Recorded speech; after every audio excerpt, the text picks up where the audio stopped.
नमस्ते Ashish ji. Savneet, very good to see you. good to see you too. जी, thank you. तो आज हम बिज़नेस के बारे में कुछ बातें करना चाहते हैं। आई थिंक आज के दौर में as things are changing, everyone wants to be an entrepreneur कहीं न कहीं। तो सबसे पहला सवाल ये that what is a business? We think that it will give us a lifestyle of ease and all those things. So we are drawn towards it. More and more people in the society are drawn towards it. But the basic question is, what is a business? और ये काफी deep question है क्योंकि अक्सर हम लोग business freedom के लिए करते हैं, बट जितना बड़ा बिजनेस हो जाता है, आई थिंक मैं कल उसमें देख रहा था शार्क टैंक में, and I think one of the person in the shark tank set कि वो 20 घंटे काम करता है दिन में। जब उसने स्टार्ट किया होगा बिजनेस तो मस्ट हैव बीन विजन कि मुझे फ्रीडम मिलेगी या मुझे काफी सारा पैसा मिल जाएगा, but now he is so engaged in the business कि वो नॉर्मल आवर से भी ऑलमोस्ट 3 टाइम्स ज्यादा काम कर रहा है। तो fundamentally business is a process of creating an asset. तो अगर हम किसी का भी एग्जांपल लेते हैं, जैसे कि कोई सोलर कंपनी है, तो उन्होंने सोलर प्लांट लगाया है, मैन्युफैक्चरिंग हो रही है, and now they are producing solar products. तो जो उनका एसेट है वो ये है, उनके पास मैन्युफैक्चरिंग है, मशीन्स हैं, सोलर प्रोड्यूस कर रहे हैं, और प्रोडक्ट इज सोलर पैनल है या जो भी प्रोडक्ट है उनका, that product is now making them money. Now धीरे धीरे ये ऑटोनोमस हो जाता है। You don't need to be there in the factory, you don't need to be there in the plant, it runs with the standard operating procedures. So this is business where you are creating an asset which is giving you income.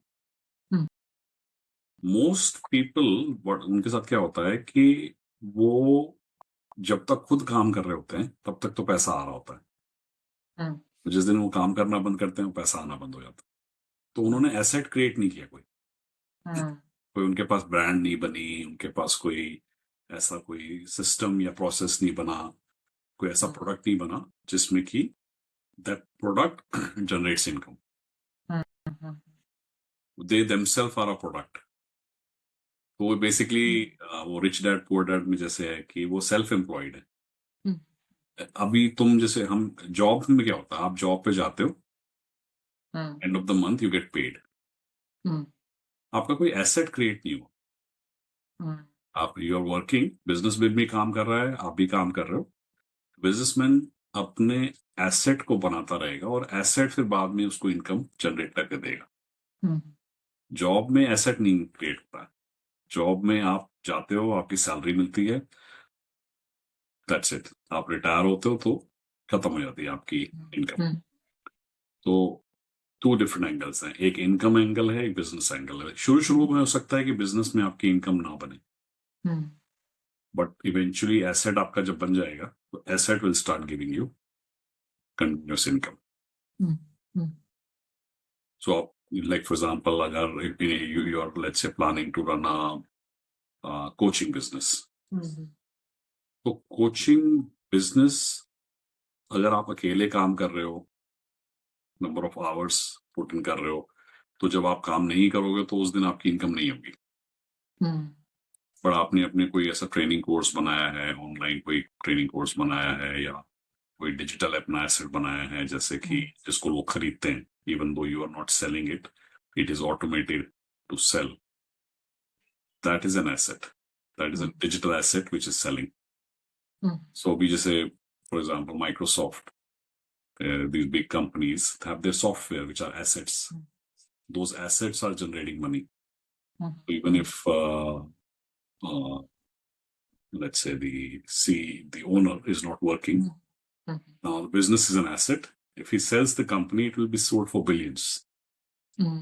business is a process of creating an asset and the asset generates income.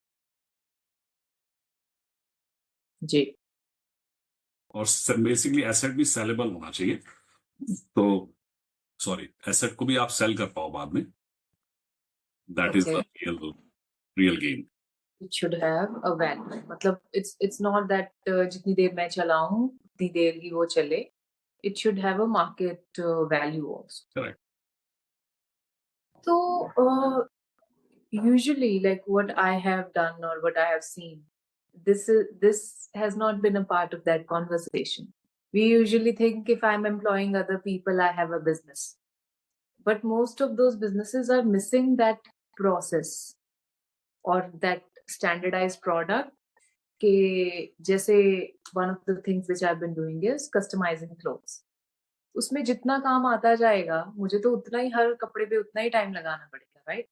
So more work may mean more money, but more business means more work. तो जिस So, day, हाँ sorry, so how to transit? मतलब क्योंकि for a lot of creative people also, I think more than anyone else, creative people feel this challenge because for them the money equation is not as probably I won't say as important, but as substantial. Their way of thinking is not like that.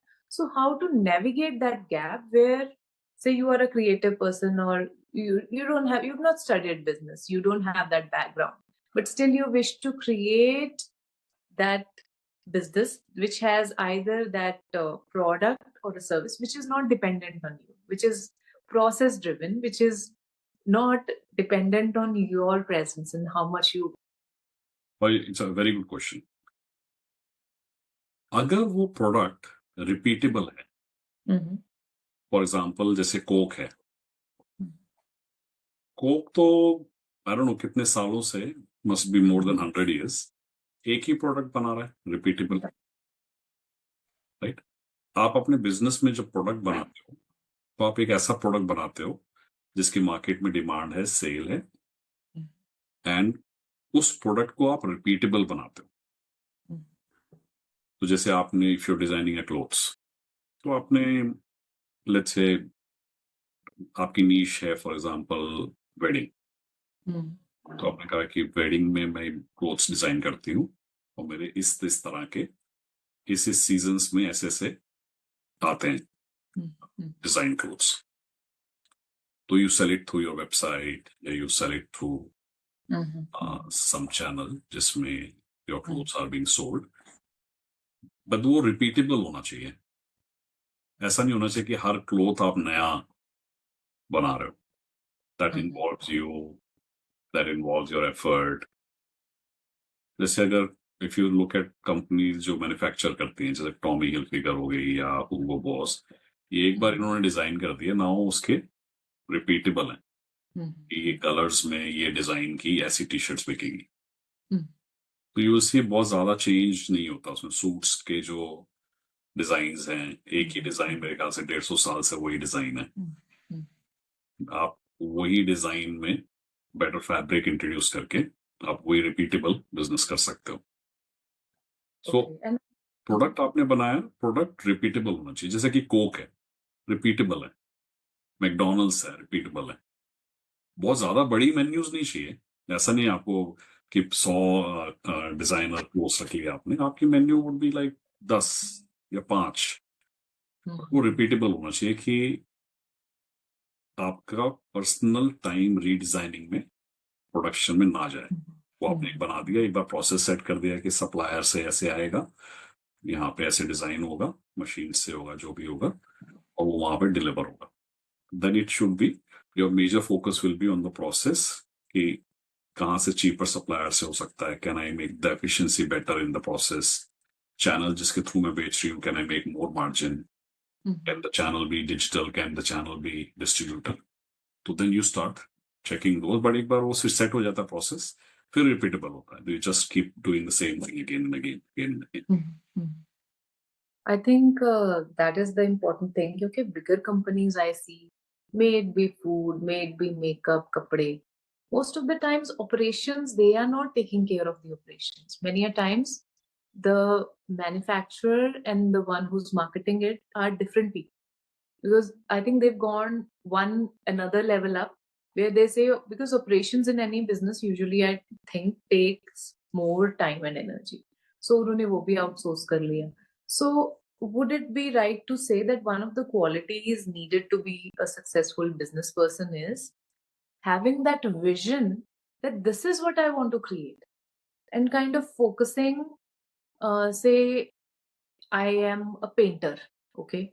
So if I want to create a business as a painter, my first question should be, what can I create which is repeatable? It can be a class, like as you mentioned, online classes, or it can be some sort of product which is repeatable, for which more business does not mean more of my personal time.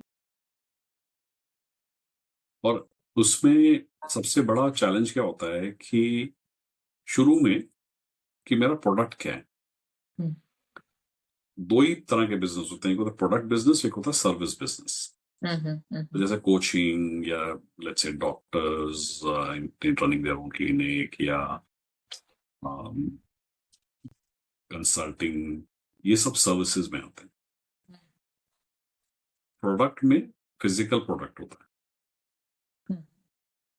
Now जैसे अभी India में we have outsourcing BPOs हैं, तो they are providing services to the international clients. तो product is their system of recruitment, having those manpower to provide that service. So that is their product. So then the founder doesn't need to be engaged on a day-to-day basis. उनको पता है recruitment कैसे करनी है, कैसे उन्हें train करना है, once they are trained कैसे वो सर्विसेज डिलीवर करेंगे एंड सो ऑन। प्रोडक्ट में ये होता है कि कैसे मैन्युफैक्चर होगा, कहाँ पे मैन्युफैक्चर करोगे, तो क्या प्रोसेस है। सो सब प्रोडक्ट एंड सर्विसेज दो बिजनेस हो गए। नाउ प्रोडक्ट बिजनेस में आपको ये फाइंड आउट करना है कि क्या रिपीटेबल है।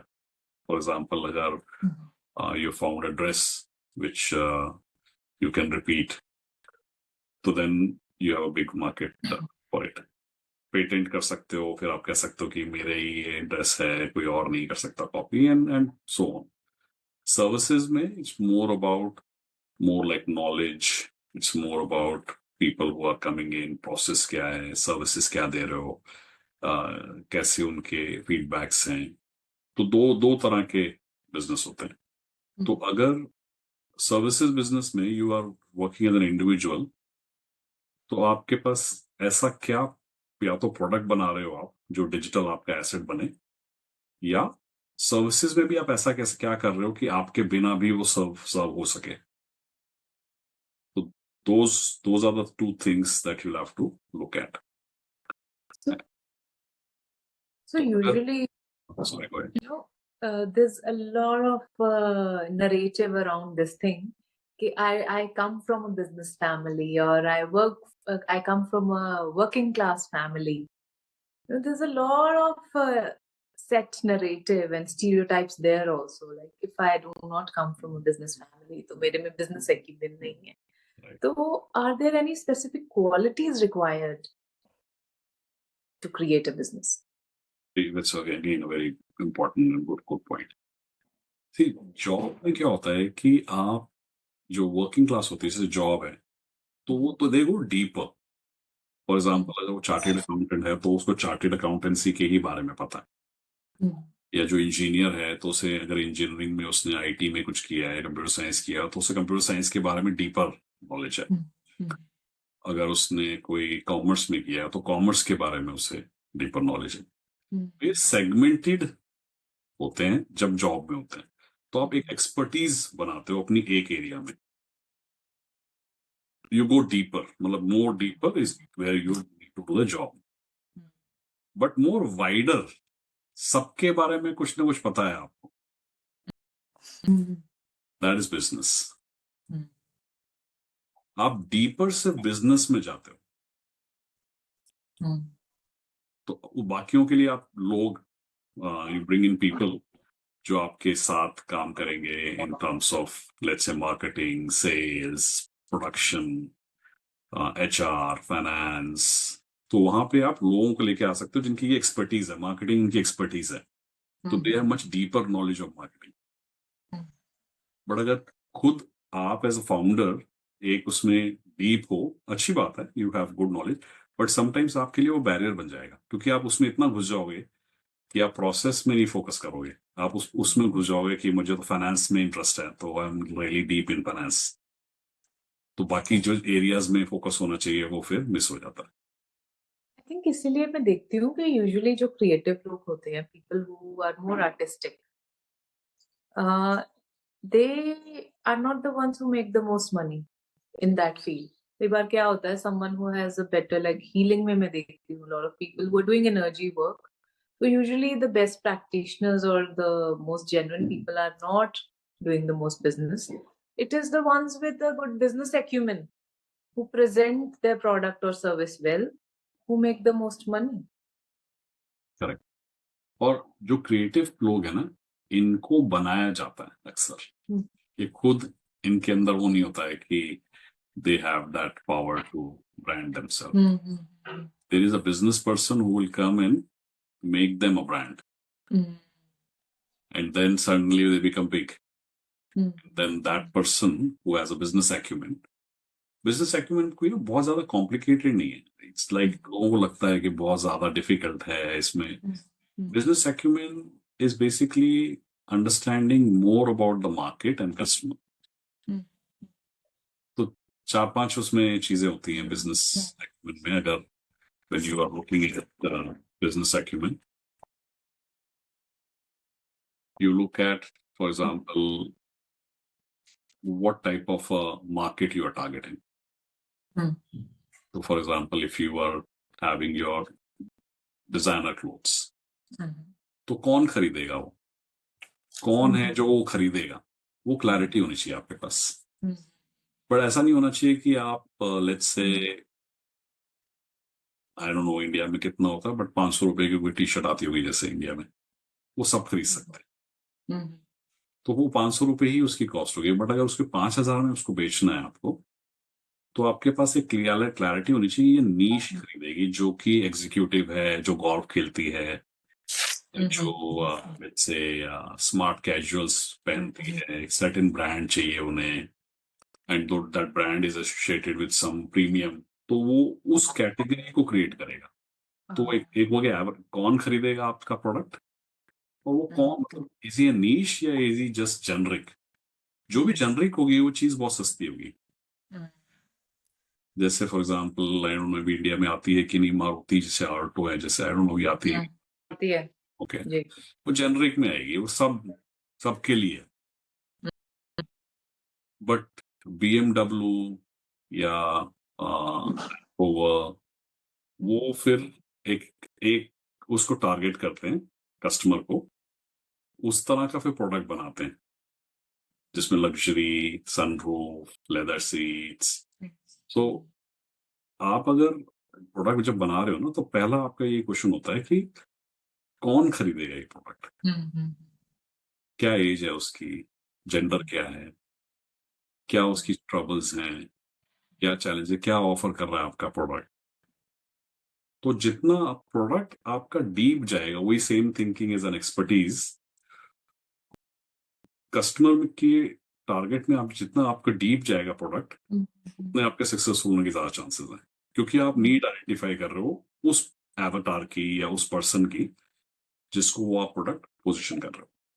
तो जब वो लेगा, तो उसको लगेगा कि ये स्पेशल है मेरे लिए, डिजाइन फॉर मी, मेरी हाइट है, मेरी मेरी क्लास है, या मेरा जो भी, तो that becomes your business acumen कि अच्छा ठीक है, there is the need for such type of clothes in wedding. I think वो मान्यवर करके एक कंपनी, आई थिंक जी जी है बिग कंपनी, तो उसने नीश आइडेंटिफाई की, भाई नोबडी इज टारगेटिंग वेडिंग, तो मेरा एवटार है ग्रूम एंड ब्राइड, और बाकी जो गेस्ट आएंगे वेडिंग में वो इंडियन ड्रेस पहने।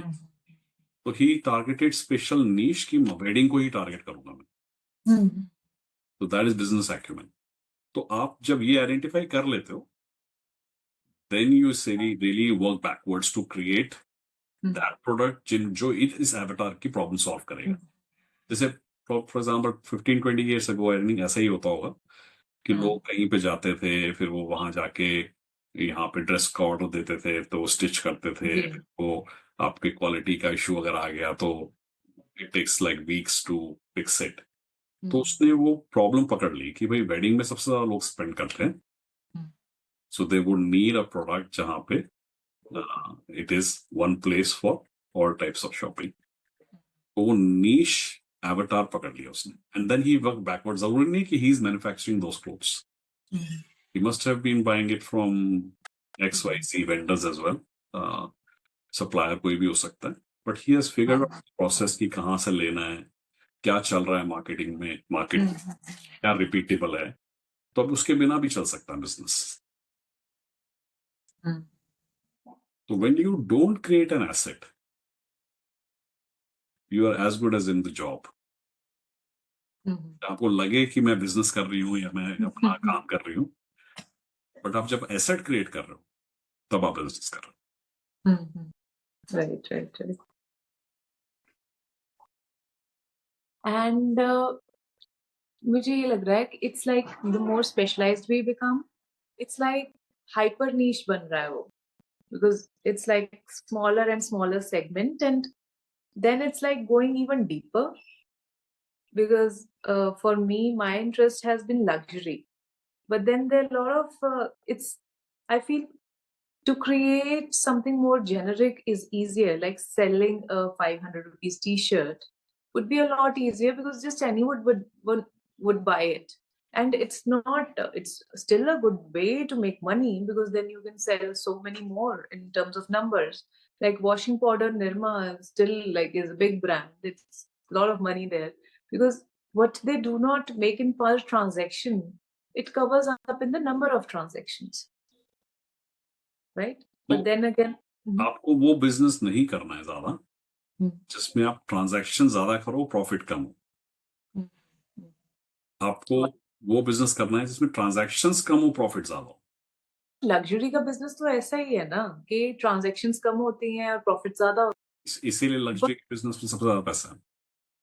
But then it has a bigger moat also, right? Not everyone can enter it because अब जो चीज 1000 में बिक रही है, अगर मुझे 50,000 में बेचनी है, okay, then I'll have to have a whole paraphernalia of other things, like this is a brand and this is what we do, like a whole story behind it. It's so much more work. Then that's where the money is, right? So for example, एक example आपको मैं देता हूँ जिसमें I don't remember the name of the bottle, but there was a premium brand जो उसने पानी की बॉटल लॉन्च की थी. I think must have been 10-15 years ago.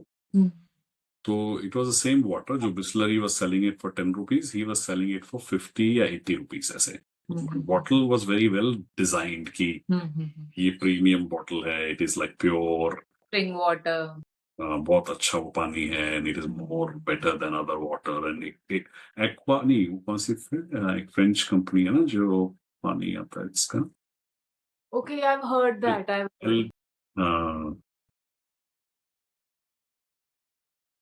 हाँ, तो उस बॉटल की कंपनी ने पानी तो पानी है ना भाई, पानी आप, बट उस कंपनी ने फ्रेंच ब्रांड रख के उसे पैकेज किया, और वो पैकेजिंग के साथ उन्होंने उसको प्रमोट किया कि ये प्रीमियम ब्रांड है.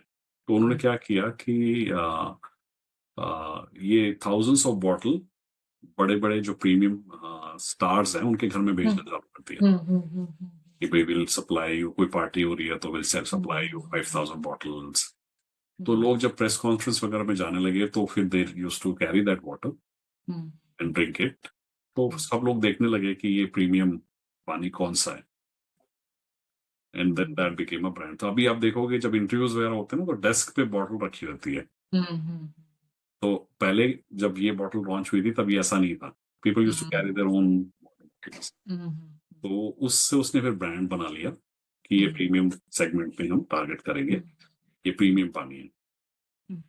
और फिर वहां से, तो these are some of the ideas that you make your brand powerful and who is being associated with your brand, then you leverage that. So, for example, if you are leveraging like someone like Amitabh Bachchan with your brand, so people will associate Amitabh Bachchan and your product. So now your brand is association in the brain is this product is used by Amitabh Bachchan, so it's good. इसीलिए आप देखोगे villains जो होते हैं ना movie में उनको ads नहीं मिलते क्योंकि लोग फिर वो नेगेटिव नैरेटिव जो होता है एसोसिएशन का कि he is a bad guy वो प्रोडक्ट्स के साथ एसोसिएट करते हैं so And that's I think so I recently did an image consultant course, right?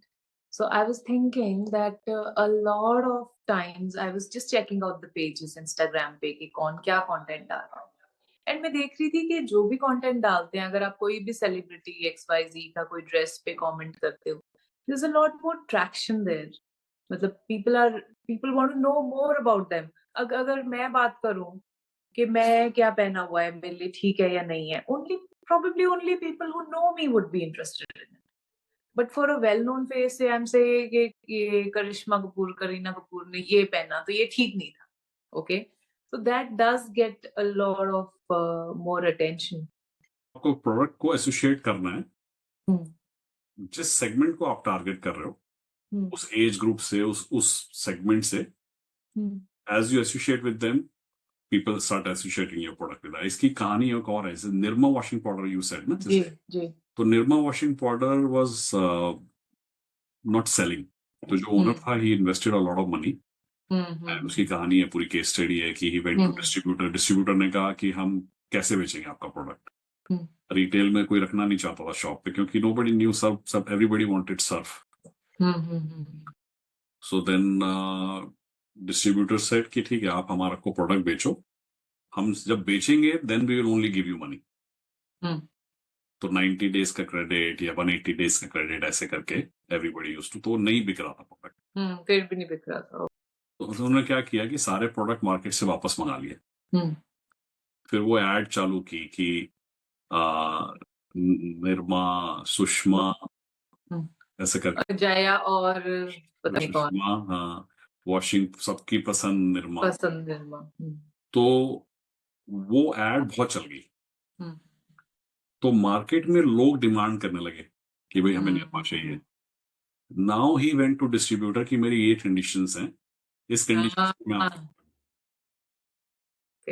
तो जब उसने एसोसिएट कर लिया कॉमन विमेन से अपना प्रोडक्ट तो every women wanted that product तो that once it became an asset then it became a multi quite a big company, multi-million-dollar company.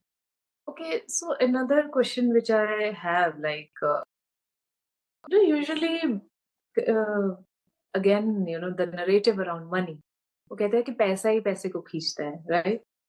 So, for a business person, how to navigate it? Because usually उनके सब पैसे लगे होते हैं, and at times, like, money can be a constraint too. Like, you want to do a lot of things. So, just to begin with, where should be the focus so that I'm able to use the resources I have well or make the most out of them? तो सबसे मतलब important क्या होता है beginning में कि business owners काफी सारा अपना पैसा इमीडिएटली इन्वेस्ट कर देते हैं तो इसके लिए एक अच्छा एक मेथड है fail cheap fail fast and fail early मतलब कोई आपको बिजनेस करना है आपने कोई प्रोडक्ट लॉन्च करना है तो ऐसा नहीं है कि उसके 10,000 प्रोडक्ट आपने मैन्युफैक्चर करा दिए नहीं आपने 100 कराए नहीं चले आपके 100 तो आपका नुकसान फेल चीप 100 ही है पर आपने 100 मैन्युफैक्चर करा के टेस्ट करे यू गॉट एन आइडिया कि ये चलने वाला है कि नहीं चलने वाला है तो fail cheap fail early fail fast लोग करते क्या है कि दे फेल एक्सपेंसिव बहुत टाइम लगा देते हैं अपना बहुत रिसोर्सेज खरीद लेते हैं बहुत जगह जाके इन्वेस्टमेंट्स कर देते हैं फिर फेल स्लो होते हैं फिर 5 साल बाद पता चलता है कि अरे तो बिजनेस फेल हो रहा है एंड जो लास्ट है फेल लेट जो मतलब बाद में आपको पता चलता है कि अरे ये तो बिजनेस ही नहीं था, शुरू में जब घुसे हमें लगता था ये बिजनेस है। तो बिजनेस को ना समझ के घुसना चाहिए। जो ये फंडामेंटल्स है ना, कि आप एसेट बना रहे हो या सेल्फ एम्प्लॉयड हो। तो अच्छा, अक्सर होता क्या है कि जो सेल्फ एम्प्लॉयड होता है वो एम्प्लॉयड से भी कम कमाता है। I see. I hear that a lot. Reason I उसका hear that. सिंपल रीजन है, तो एम्प्लॉय में आपको इस जॉब करने के पैसे मिल रहे हैं। आप आईटी कर रहे हो, काम आईटी का काम कर रहे हो, तो आपको आईटी के पैसे मिल रहे हैं, Hmm. राइट। अपने सेल्फ एम्प्लॉयमेंट में आप सब कुछ कर रहे हो थोड़ा थोड़ा, और और सबका आपका अपना एक स्किल है। तो जो थोड़ा थोड़ा आप कर रहे हो, तो इसमें 8 घंटे आप एक काम कर रहे थे जॉब में, अब इसमें थोड़ा थोड़ा थोड़ा करके आपके अपने काम 20 में घंटे 4 ही घंटे बचे। ऑब्वियसली आपकी सैलरी कम होगी उस हिसाब से, बट यही काम आप एसेट क्रिएशन में लग जाओ, कि भाई मैं एक डिजिटल एसेट बनाऊंगा या मैं एक फिजिकल एसेट बनाऊंगा जो कि अपने आप बिकने लगेगा, रिपीटेबल होगा। मैं उसको प्रीमियम सेगमेंट में टारगेट करना चाहूंगा। कौन क्या खरीदना चाहते हैं प्रीमियम सेगमेंट में लोग? अच्छा, क्या खरीदना चाहते हैं प्रीमियम सेगमेंट में लोग? आप पहले खुद भी प्रीमियम बनोगे। ऐसा नहीं कि आप मतलब बिल्कुल ऐसे जगह पे हो जहां पे लोग हैं ही नहीं प्रीमियम वाले, आप वहां जाके रहोगे, उनका देखोगे, आप खुद प्रीमियम बनोगे, वैसे कपड़े पहनोगे, आप वैसी चीजें करोगे, फिर आप देखोगे will I buy this now. क्योंकि ओके जब आप खुद ही प्रीमियम नहीं हो तो आप कैसे प्रीमियम बना एब्सोल्युटली सकते हो? एब्सोल्युटली तो you need to have their thinking, their feelings, their perception to see your product through that. तो you basically become and then do and then have. तो be, do and have model. ज्यादातर होता है कि मुझे ये घर चाहिए तो मेरे को ये करना है तो मुझे वो घर मिल जाएगा। What how about you become that person who owns that house? You surround yourself with those people who own that type of a house or that type of a business. You start becoming that person. associate with those people.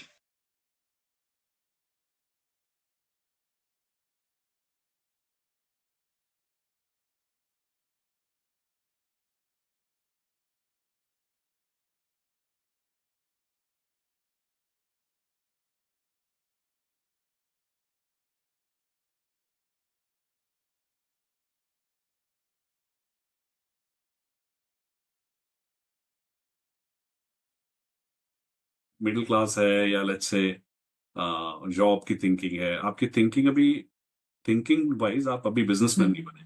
आप doing wise तो बन रहे हो but thinking आपकी अभी भी पीछे है। आपको अभी भी लगता है कि बैंक में सेविंग होनी चाहिए या इन्वेस्टमेंट रिस्क है, बैंक से लोन नहीं लेना चाहिए। तो अभी बीइंग जो है आपका वो मेच्योर नहीं हुआ। डूइंग आपकी हो सकता है थोड़ी बहुत दिखने में मेच्योर हो रही हो। तो जो आपके ये दो एंगल है, ये आप कैलकुलेट करके बता सकते हो कि व्हाट यू हैव। तो जैसा थिंकिंग है बीइंग, जैसी डूइंग है, तो इन दोनों को सम करोगे ना, आपकी हैविंगनेस पता चल जाएगी आपकी लाइफ में क्या है। Okay. Now, the last question for today. It would be कि अगर जैसे मैं planning stage पे हूँ अपने business के and I want to design it in such a way that it creates the asset which makes me money even when I'm not there. So where to start from? Like now, a lot of people cannot go do an MBA and I'm not even sure if they teach this there. तो कहाँ से शुरू करूँ? I sit with my pen and copy. Like where do I start तो सबसे अच्छा जो तरीका है वो है एडवर्टाइजमेंट। from? आज की डिजिटल की एज में आपने प्रोडक्ट बना लिया अपना, आपको लग गया आइडिया कि अगर मुझे ये लेट्स से मेरे को 200 बेचूंगी मैं अगर, तो आई कैन एक्चुअली से कि पोटेंशियल है। तो यू रन एड। अभी प्रोडक्ट आपका पूरा पूरा रेडी नहीं है बट आपके पास प्रोसेस रेडी है। Oh. You run an ad, आप उसके ऑर्डर्स ले लो मार्केट से, और उसमें लिख दो कि डिलीवरी टाइम, क्योंकि जो आपकी सप्लाई मैन्युफैक्चरिंग में जितना टाइम आएगा 3 वीक्स हो सकता है, 4 वीक्स हो सकता है, आप डिलीवरी टाइम लिख दो उसमें अपनी एड में कि इतना है इतना है। देन यू सी कि ये प्रोडक्ट बिक भी रहा है मार्केट में कि नहीं। कि आप, अक्सर होता है कि हम प्रोडक्ट सोचते हैं हमारे दिमाग दिमाग में है तो माइंड में मार्केट में बिकेगा, ऐसा नहीं होता। जो मार्केट की नीड है, और वो मार्केट की नीड चेंज होती रहती है। आप प्रोडक्ट पहले सेल करके देखो मार्केट में, इसकी डिमांड भी है, कितनी डिमांड है, कितने लोग खरीद रहे हैं, और जो खरीद रहे हैं उनसे फिर बात करो, आप उनसे कनेक्ट करो। कि आपको क्या पसंद है, what type of other products you like, मैं अगर आपको और डिस्काउंटेड इसमें ऑफर देती हूँ तो व्हाट डू यू थिंक, तो you start getting marketing data and then you start delivering. तो सेल फर्स्ट प्रोड्यूस लेटर. होता क्या है कि हम ज्यादातर प्रोड्यूस पहले कर लेते हैं और फिर मार्केट में जाते हैं कि बिकेगा कि नहीं. तो राइट. और मार्केटिंग की एड आप सिर्फ 5,000 रुपए से स्टार्ट कर सकते हो. लवली. और ये तो आइडिया मेरे दिमाग में कभी आया ही नहीं, so thank you so much. This has been a very enriching conversation and amazingly simple also. I don't think so इसमें कुछ ऐसा था जो नहीं समझ आएगा even for a layman. So thank you so much for today. See Thank you you. again. Thank you. See you next time.